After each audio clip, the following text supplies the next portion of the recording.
along with him and his wife and their wives, right? Right. And you don't think that was a tough job for Noah? Yes. Talk to me now. It had to be. It had to be. You know. But Noah, the Bible said in Hebrews that Noah had faith. Okay. So Noah built the ark, right? Yes. And when we found out he built the ark, and then finally it rained. So let's just look at what the ark represents. What is the ark? Is it a type of Christ? Yes, it is. Because it was made of an indestructible wood. And then when we look at history and we look at some of the historians, when they try to break down when the ark arrived and what date, it'll put it around, they guesstimated the period of when Jesus was born. Okay, so how long after that, after the flood had subsided, how long did Noah stay in the ark? 307, so that was 54 months. Now, you know, man, you know, you were in there with the tigers, the lions, the bears, the giraffe, you know, all them things down there at Audubon Zoo, you sat in there with them. Huh? So, from there, when God had allowed the water to subside, did God change man's dietary, what they call regimen or whatever? Yeah. Okay? Before, man was what? A vegetarian. So then man became what? Meat eating. Yes. God had said, listen, take some of them for your meat. All right? So, after that, we noticed that the first time covenant was mentioned was with who? Noah. And when we look at it, let's pick up God received worship. That would be in Genesis, the 8th chapter and the 20th verse. Okay? God received worship. It says, and Noah built an altar unto the Lord, and took of every clean beast and of every clean fowl, and offered burnt offering on the altar. So you see, when God told him to take, what type of animals did he say to take into the altar? Clean and unclean. Now you see why the clean animals had to be in the ark, because God provided Noah with the offering. All right? So let's start with verse 9. Chapter 9. Listen. We may not get to it tonight, but have you, put it like this here, in your life, okay, they say we live our lives by chapters. By chapters. Okay, anybody agree with that? Huh? And what about your teenage chapter? Huh? Young adult chapter? Huh? Middle age chapter? You know, what they call it, the T's and 20s, the tireless 30s, the fearful 40s, the forceful 50s, the seasoned 60s, settled 70s, aching 80s. We even got Neverland 90s in here. So chapters. Listen at me. Listen at me good. If there's one chapter in this Bible that I hate to turn to, it's this chapter. Listen. Because we looking at a man, we reading about a man that brought comfort to the human race. Listen, if we spell his name backwards, in the Hebrew it means grace.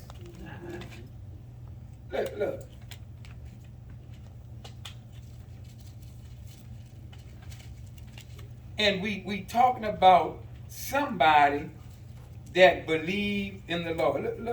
Let's go back to Genesis 5 and 29 and verse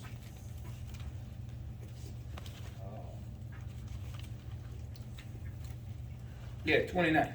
And he called his name Noah, saying, this same shall comfort us concerning our work and toil of our hands, because of the ground which the Lord had cursed.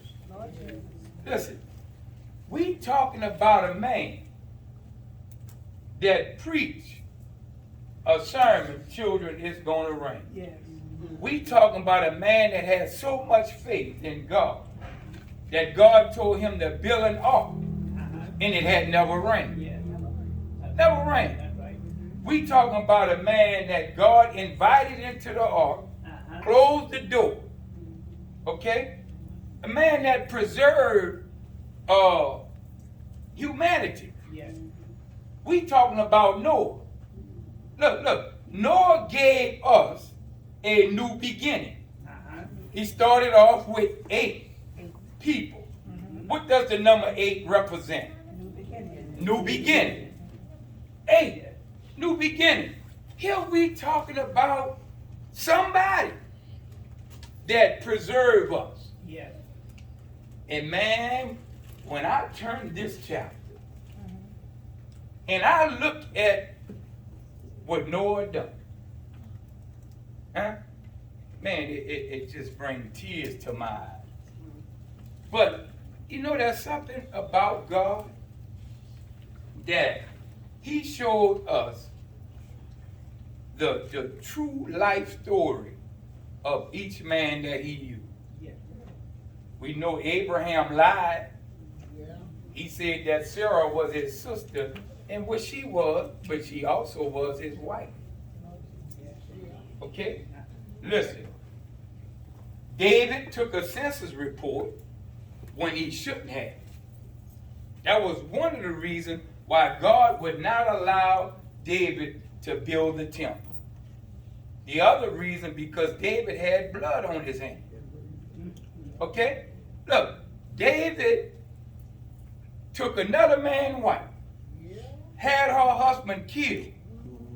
But how you can say that he was the apple of God's own eye? That's what he was. Listen. Moses, he built the temple. Put the best of things in there for God.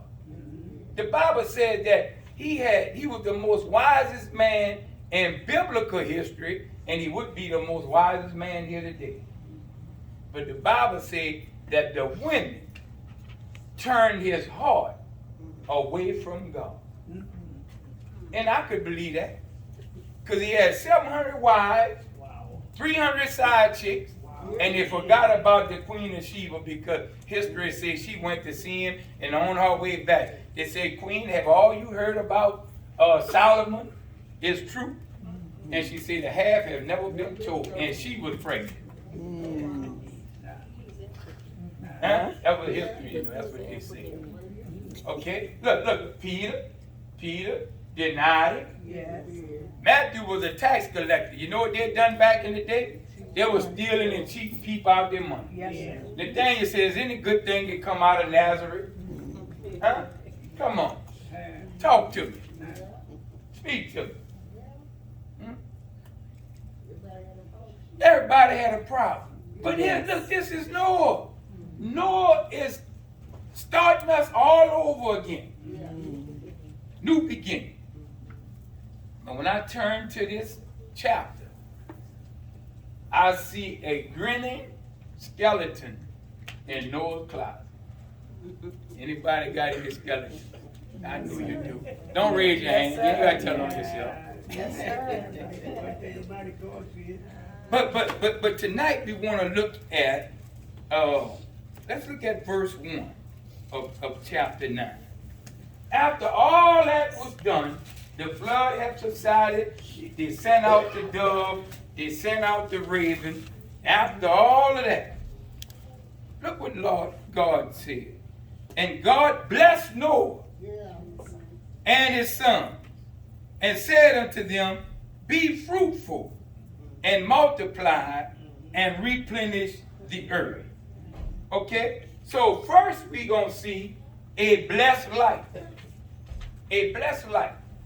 You know what caused Noah to have a blessed life? Talk to me. Y'all gonna talk tonight? Huh? He had faith. And what is faith? Give me a simple term. Don't give me faith is the substance of things hoped for and the evidence of things not seen. Everybody not going to understand. That's what he done. He took God at his word when he built it up. So Noah was blessed.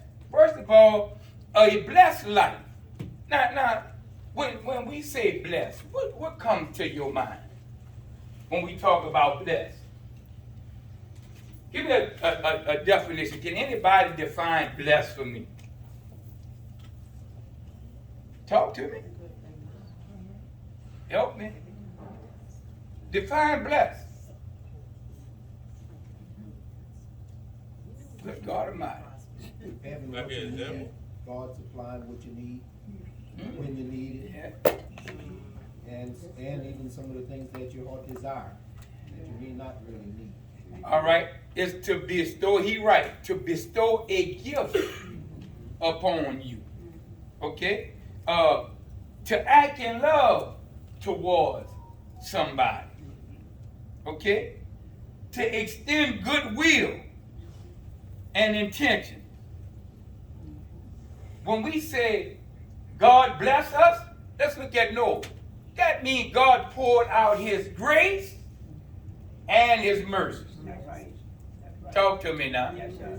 Now, tell me who blessed in here now. Yes, sir.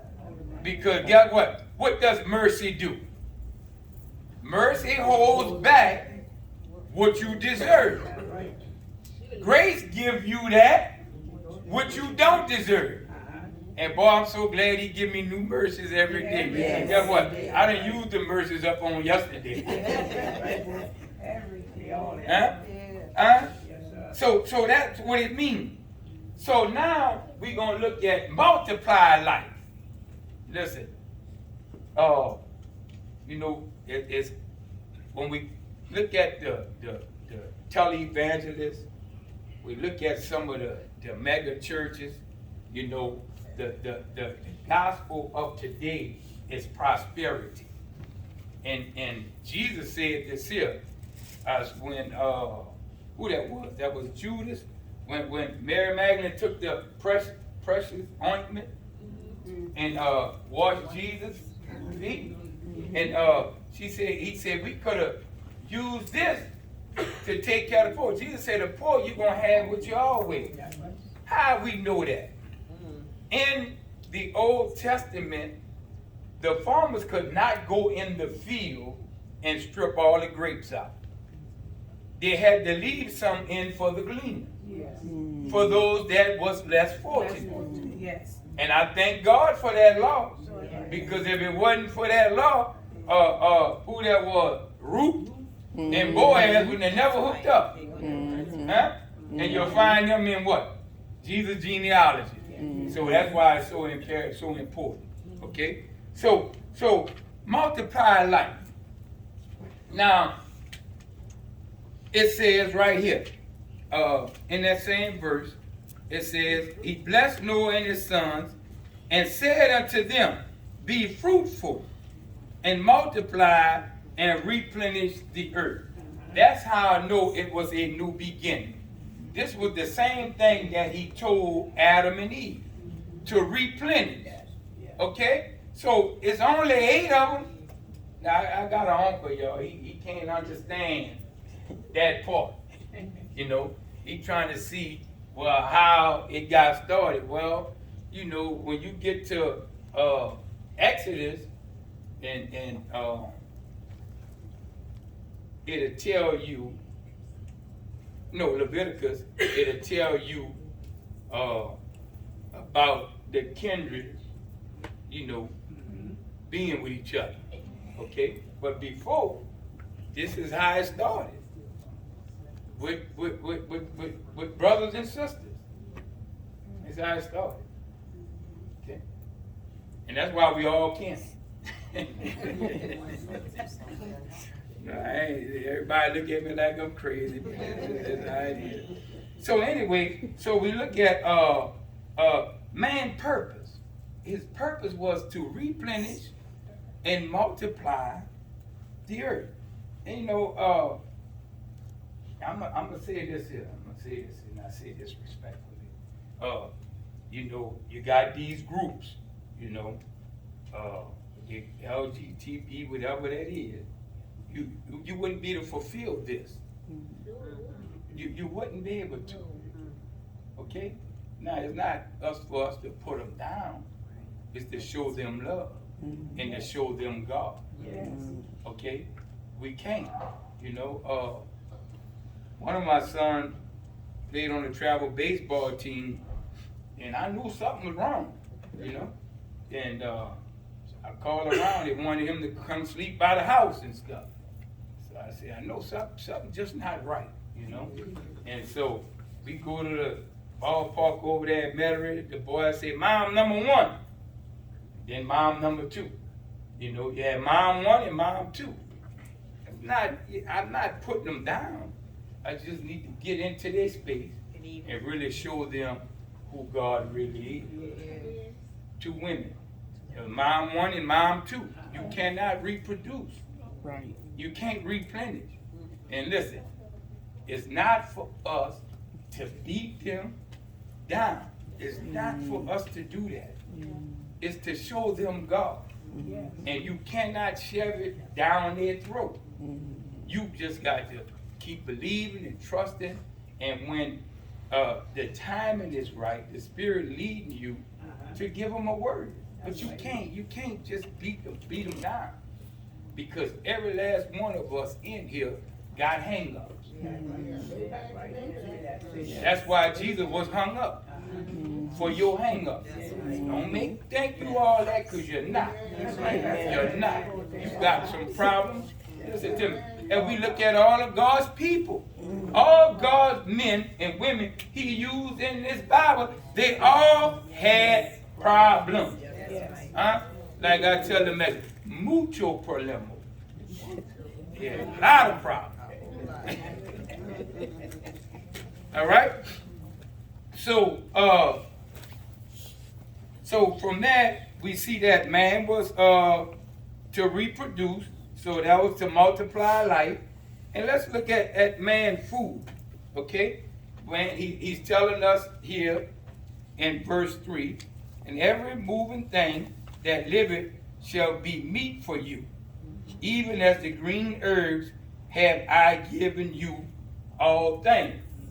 Now listen, when we look at this particular verse, y'all, and then we go to Leviticus, when God gave Israel, his people, who he made a covenant with, okay, their dietary law was different than everybody else. But if you look at this dietary law, it means that, guess what? We can eat the frogs, we can eat the catfish, okay? We can eat the rabbit, okay? If you look at this verse, okay? Now, when you look at Israel's dietary law, you cannot eat the rabbit. You cannot eat the catfish. It had to be a fish with scales, okay? And then you couldn't eat the pig. And you know us black folk, we loved it whole. Huh? Yes, sir. My pastor said, when the chicken passed by the supper, he make a donation. But if the hog passed by that, he's a sacrifice. Because only thing they don't eat on the hog is the hoof. That's it. They eat everything on the hog. My neighbor the other day, he brought some tripe. Not tripe, we call them rankle steaks. Chicken. Yeah. That's no chicken. Huh? Yes, sir. Huh? But if you look at this dietary law, he's telling man that he could eat the mustard greens, the cabbage, you know, the spinach. Okay? So when we look at that, man wasn't just a vegetarian. And why? Because of the fall. That's right. Okay? God didn't tell him to put the mustard greens on the ark, the cabbage, the spinach, the red bean, the white bean. He only told him to put the animal. So God knew that man was gonna have to eat. That's right. He needed strength. He needed nourishment. So that's why he allowed man to start eating. But there's something about this. It cannot have the blood in it. What does blood represent? Talk to me. Blood represents life. And you know, y'all, let me tell you this here. The best sausage I ever ate was blood sausage. But I love that. Listen, I hadn't had it in so long because when my grandmother read the Bible and found out there was life in the blood, she wouldn't make it. She just wouldn't make it no more. Now you go up there around Lafayette and all of that, you know. Now, in a way, let me tell y'all a quick story. I'm gonna take a quick excursion, okay? An expedition. I'm gonna come back right quick, okay? Y'all remember Jim Light? Huh? Magua? Huh? Well, I was dating Jim Light stepdaughter, Ariana. And boy, they're gonna have a hog killing, you know. So we go over that, because that's how I raised up. You know, I used to kill hogs every Friday, y'all. Every Friday, I had to kill hogs. My grandpa sell them to the meat market. But they kill hogs a little different. To me, they don't kill a hog, they murder the hog. You know, that's the difference between killing and murder. Okay? So I would take the 22 and I'll pow, you know, I shoot the hog. But Jim Light them, they didn't do that, y'all. Look, they didn't do that. They stood up there and they take a big maul and they bust the hog in the head. I just can't. That's murder to me. That's different between killing and. But look, I'm looking, you know, I'm a professional hog killer, y'all. I'm telling you, I'm a professional hog killer. And I'm telling my wife, man, you didn't hit the heart, you know, because the blood wasn't pumping. Because the hog, you know, he just knocked out. I said, my wife said, man, you didn't hit the heart. Oh, yeah, you don't know what you're talking about. I got it. Boy, you put that hot water on that hog. The hog got up off the table, went to go get the hog back there from that school back there. Yeah, he got up.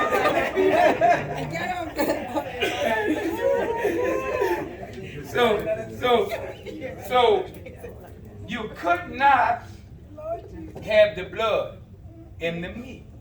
You know, in other words, what they call it, cannibalism, or you could, and listen, I hear what people say about a steak. You know, man, look, some people look like they just take it straight off the cow. I mean, and then you cook them up. She cooks steak too. But some of them, you know, they want it rare. Like just.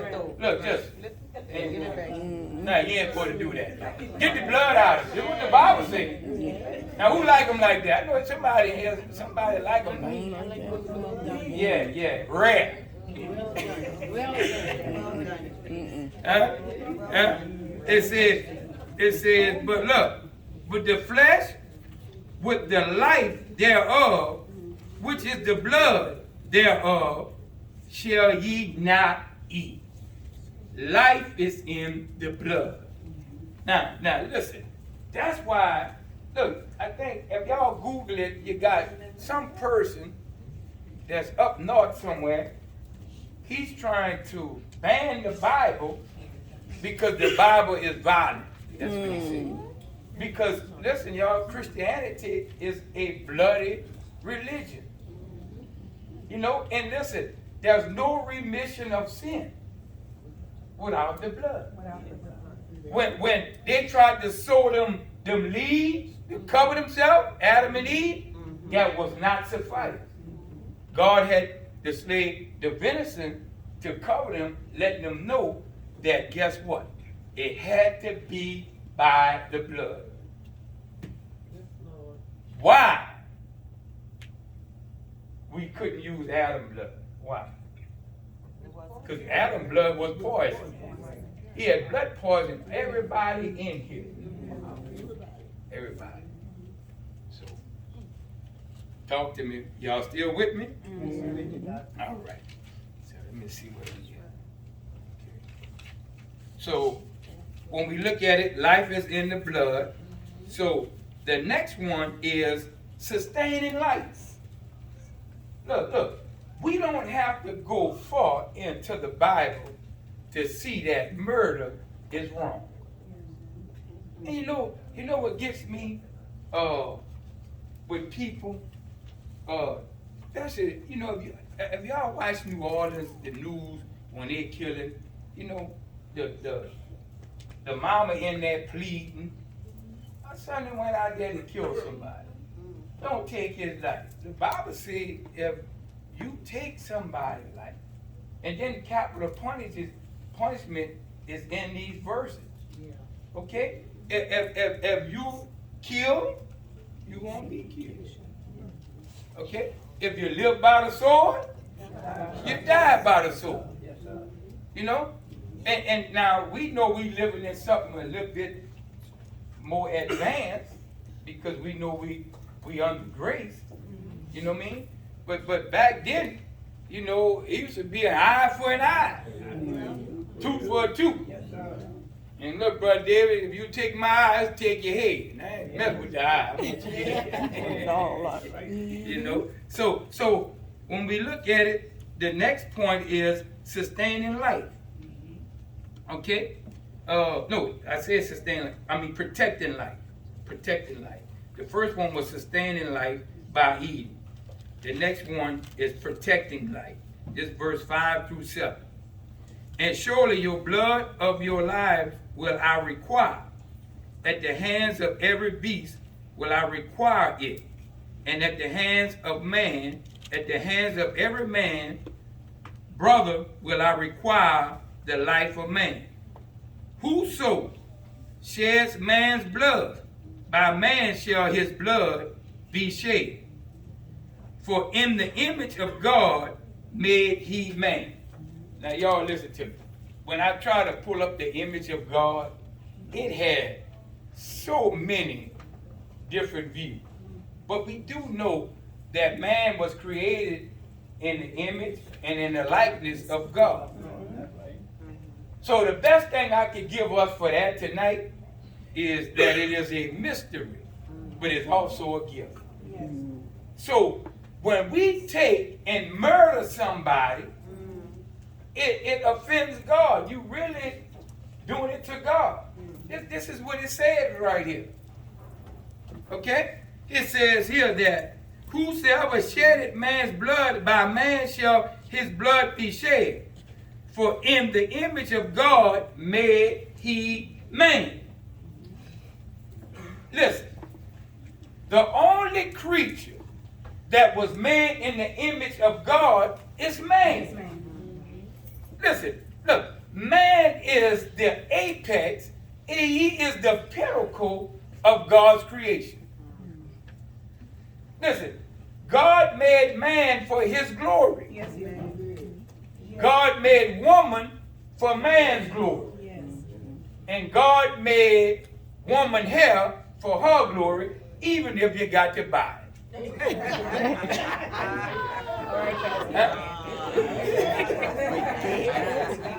Huh? Even if you got to buy it, that's your glory. Huh? That's your glory. But when we look at God's creation, we are the only one made in his image. Listen, you know what happened? And I told y'all that when the angels sinned, you know what God done them? Kicked them out of heaven. When man sinned, guess what God done? He left heaven. Send his son down. He didn't send his son down in his own image to save man. That ought to tell us something. That we should not trifle over life. We should be enjoying life. We ought to be giving God worship and praise because he is the giver of life. Let me tell you something. I asked this question and y'all should remember it. What is life? What is life? Come on, talk to me. Talk to me. What is life? Come on. Look, listen. Look. I've asked this here throughout my whole ministry, so I know I asked y'all, what is life? Now, watch how their mind get jammed up in here. Huh? Because you probably, if you don't know, you probably never thought of it. No, you never thought of it. Tell me, what is life? James said life is like a vapor. We'll say, what is that? Here it comes. It's gone. We know that part. Look. The scientists don't know. The laboratory don't know. Some say life is in the beat of the heart. But that's not thriving of the pulse. That's the effects of life, but that's not life. Listen to me. We can't really define what life is. But we know life without God is not worth living. And life without God, you won't have it eternal. We know that. Oh, no, what you say? I must have missed you. I said that you can't say what it's like. Oh, okay. Oh, okay. All right. I missed you. Okay. I see you.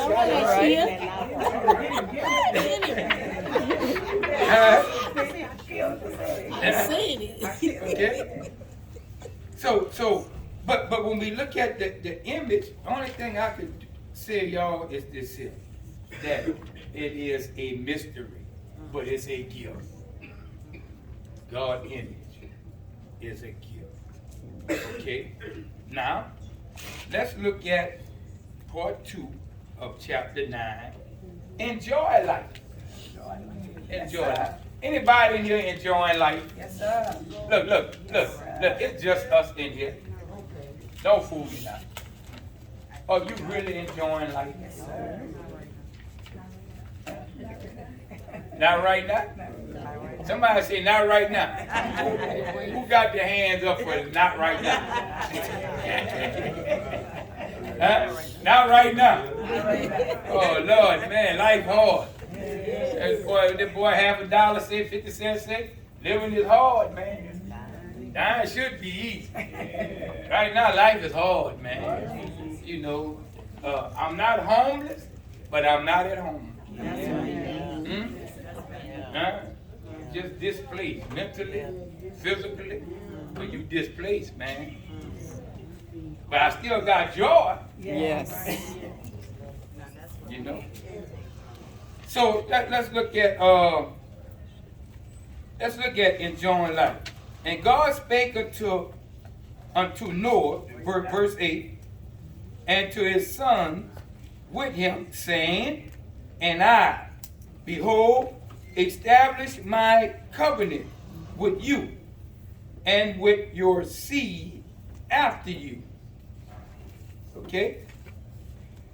And with every living creature that is with you, of fowls and of the cattle and of every beast of the earth, with you, from all that go out of the ark to every beast of the earth.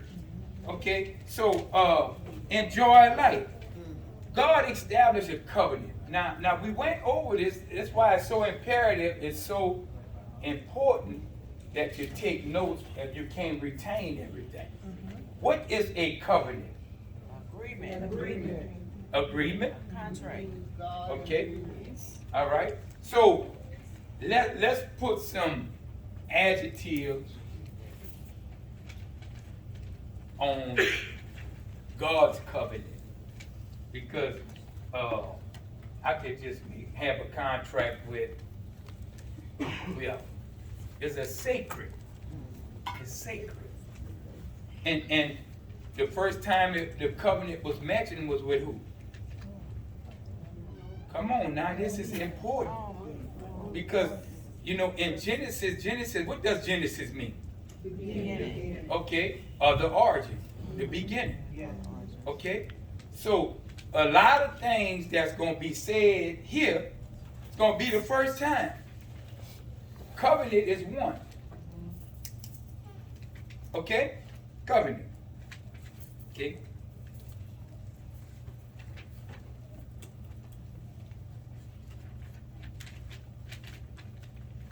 So when we look at the covenant that God established with him and his son,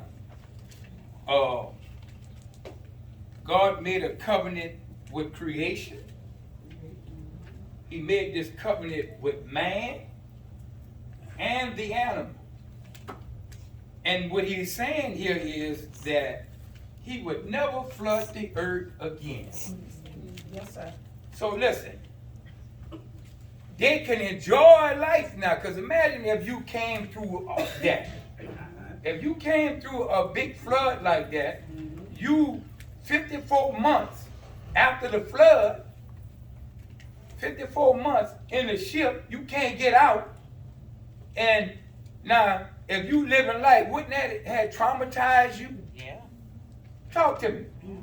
But if God is making a covenant, and we know that Noah got this great faith in God, don't you think he can enjoy life now? Yes. That God's saying, look, I establish it. And listen, this is God's covenant. God is establishing it with him. Okay? Okay? So, enjoying life, it's a sacred agreement. Okay? It is a promise. That's what a covenant means. And then when he made the covenant, he came back and he gave him some assurance, a reassurance of the covenant by saying, I will put a rainbow. Now, check this out.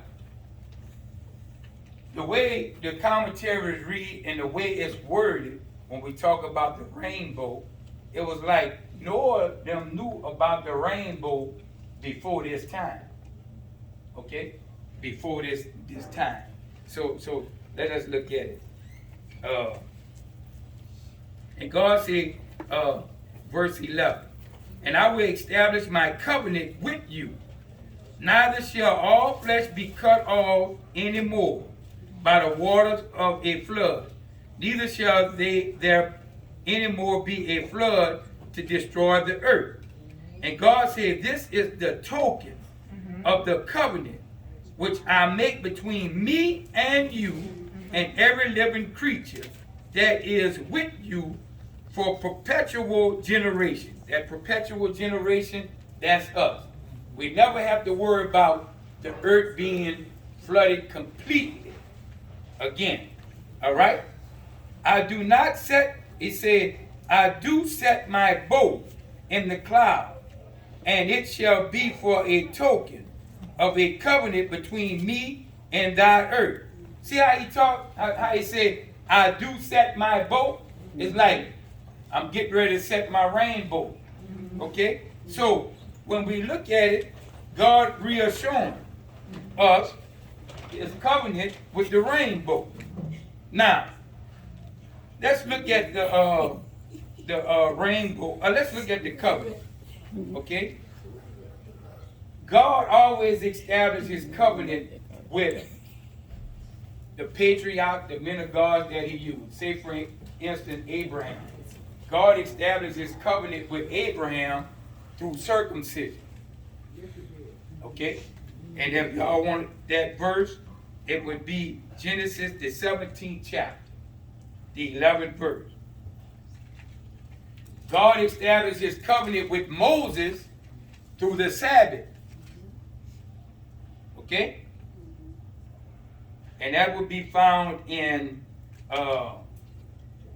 Exodus 31, verse 16 and 17. The boat, the rainbow, the rainbow. We had a discussion on our text, and we talked about the rainbow. So What does the rainbow represent? Huh? Promise what? God promise. Hmm? You think it represents God's faithfulness? Oh, yes, it does. Yes. Let's look at the bow for a minute. Let's think of the bow. It is an instrument of war. The bow? Bow and arrow? Yeah, it's an instrument because it's a bow. It's an instrument of war. Isn't it? Yes. All right? But guess what? God make it a picture of grace. Now, let me tell you something about the bow. Look. If the bow is to heaven, and look, y'all remember, look, I seen that rainbow that day that I sent on the thing. Mm-hmm. I was on 3160. Check this out. The bow is always like this. Now listen, it's always like this. Now you tell me this here. If the bow be like this here, and God is in heaven, how do the bow go for 100? Like this here, right? Right. But the bow is like this. That's what makes it grace. Okay. Look. The bow is also universal. It could be seen all around the world. Yeah. It ain't just in Louisiana. So, is grace universal? Huh? It's universal. So, when we're looking at the bow now, we're looking at the bow, okay? God himself, it's not just we looking at the bow, God is looking at the bow. So if God is looking at the bow, and we are looking at the bow bridges us to God. Amen. Y'all to give God some. See, y'all got to give it huh? Look, when that bow come out, God looking at it, and we looking at it. And that connects us to God. Amen. Just make you want to shout. Yes. Huh? Talk to me. Now, there's 3 people in Scripture that seen the bow. Anybody know them? Huh? Okay. We know Noah seen the bow. Okay. Ezekiel seen the bow. When he seen that wheel in the throne, huh? Guess what? Ezekiel, I think it's 1:28. 1:28. And then John seen the bow. In the book of Revelation, he seen the bow. And that'll be Revelation 4:3. Okay? Now, we're going to close out with this here. Personal lesson. It's personal. Okay? Okay? In the storm of life, always look for the rainbow of God's covenant and promise. In the storm of life, God promised us that He's not going to flood us out no more. Yes. Not saying that the rain not going to come. Because what God does to make the rainbow is the sunlight. It catches the raindrops through the clouds. And when the sunlight shines on the raindrops through the clouds, that's what gives us the rainbow. So listen. It's going to rain in your life. We always have to repent for Listen, bitterness. you're going to have some dark clouds in your life. Man, listen. In order to get a bow, you got to have some rain. You got to have some clouds. But guess what? After the rain, after the cloud, and if you can see the bow, that means some sun has shone and shining in your life. Yes. And I ain't talking about the S-U-N. I'm talking about the S-O-N. Yes. Have you ever shone in your life? Yes, sir. Oh, y'all not talking. Tell me. Speak to me. All right? All right? So look. We might have to be like John. Okay? Look. John seen the bow in the midst of the storm. Talk to me.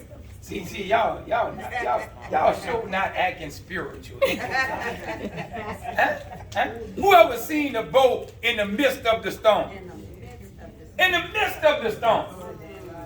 Oh, y'all. Oh, hey, man, y'all telling me the truth. You haven't. You haven't. Some of y'all might not have seen it in the midst of the storm. Huh? Talk to me. You haven't seen the sunlight when things that got so dark? Yeah. Hold on. You ever had to deal with, whoever had to deal with midnight at midday? Huh? Whoever had to deal with midnight at midnight?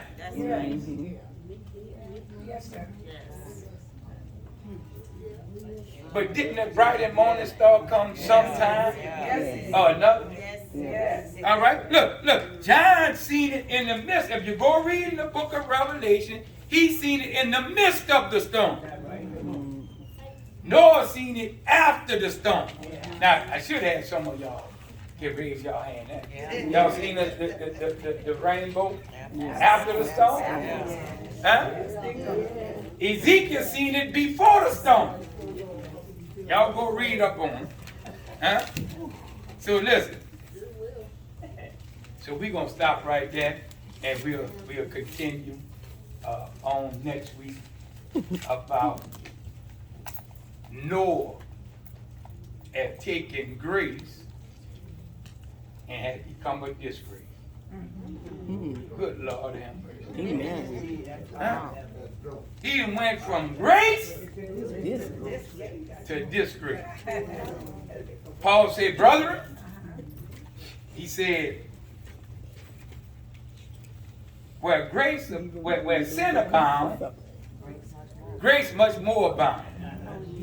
But he said, should we continue in sin, that grace much more abound? He said, no, God forbid. Noah then left from finding grace to becoming a disgrace. Good Lord have mercy. Listen to me. Listen.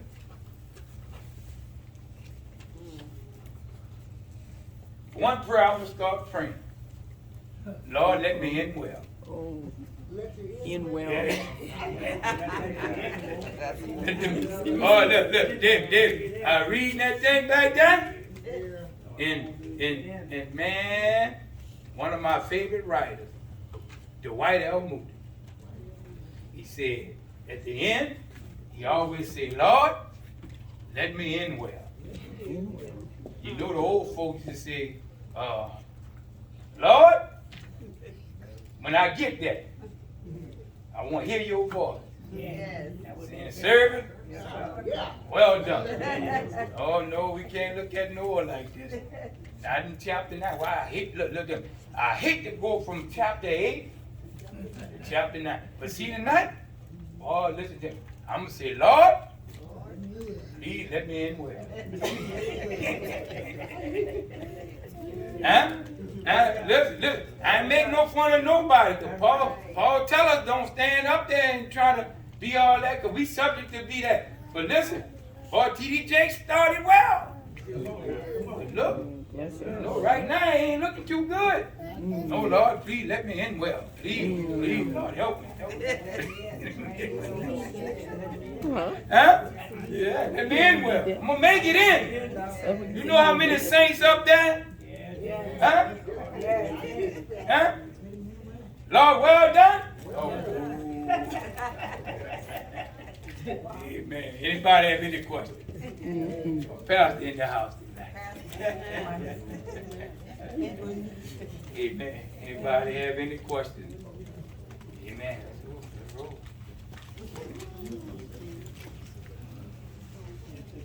All right. All right. Yeah.